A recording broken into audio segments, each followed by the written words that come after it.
So that's a planet. This here is your solar disk and planets around the sun. The Jesuits, however, back in the 1800s came across the Ottawa tribe and they saw the cross on the snake head. Now, they were using these snake altars, which we've taken to Lipscomb University, and they said that the hieroglyphs here outdate their Avant period, which is, long story short, the Bible, Old Hebrew included. It's got a king's stamp on it, and it's pretty old. The multiple ton versions up in Hastings, Michigan, are a little bit easier to read, most of them. They don't have the trinitite glass on them from the nuclear explosion. Some of them do, some of them don't. I took this one because it does. But yeah, these are the feathered serpent. Now, what happened is the Jesuit tribe, Jesuit cult of the Catholic Church, found the Ottawa tribe using this, and they didn't like the cross on the snake head, so they had them break them and take hundreds of these and all the rubble and pile it around the ones as big as a truck. And then they murdered the Ottawa tribe that was there to try to hide this. They marked it with red ochre and started claiming that this was a burial site. Well, the only thing they buried was the truth. This is your Enuma Elise in a 3D message. There's a sun, here's another sun, and all the little plumes are little planets. Yeah, the Ottawa, like I said, they were using it as a morphing altar. They're snake altars. Now, there's huge temples there. People have been looking for since Plato started misdirecting. And underneath the big ones, see, all this stuff was like under 3 foot of clay, and we are the first to have uncovered it in centuries. And you can see there's a distinct flower pattern that makes up the matrix of this blue jadeite. Well, we discovered a huge pit of silica underneath it with calcium carbonate and super semi-precious and precious gems. Now, this is what geologists would refer to as pudding stone. It is peridot, and it has the same flower matrix in it. Now, long story short, what we discovered was the pit that they made these things in. See, because geology says this, with the garnet shaped like stars and hearts and such all over this stone. I call this my lucky charm stone because it's made out of millefiori. You can see the garnet is laced in white around it.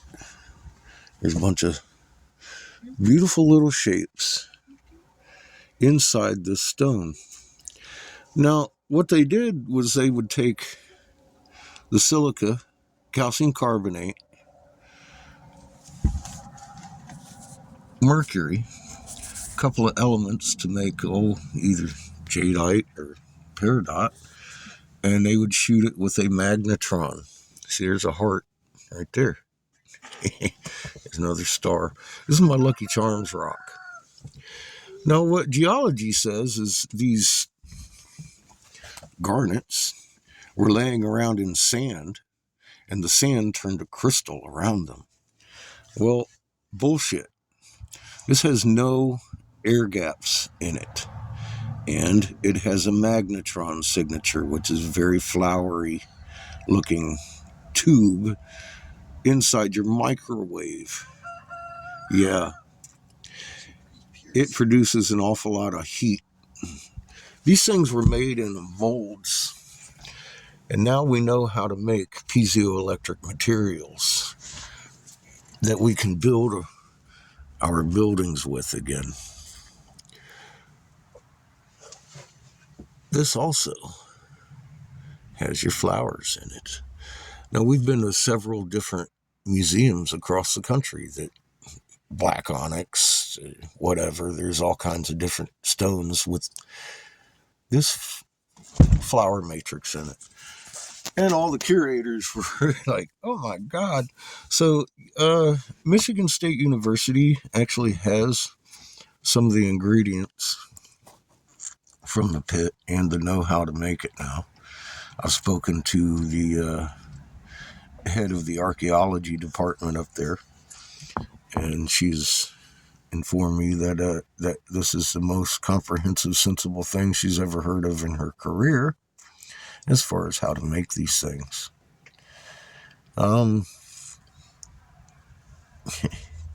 It's peridot and jadeite.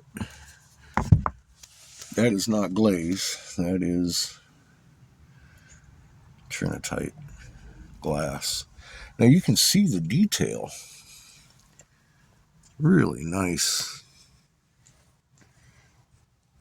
Some of these hieroglyphs.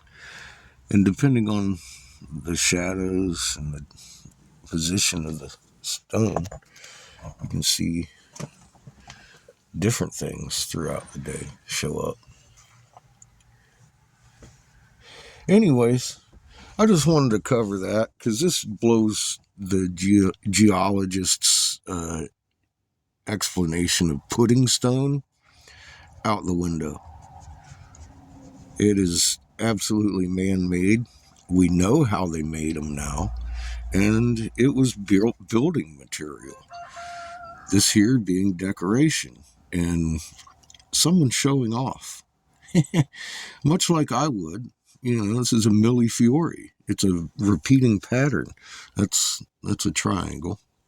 They have squares in here and lots of stars and hearts. That didn't form in a fucking riverbed. Ever. We made these things. Now we know how to make them again. Geologists, suck a dick.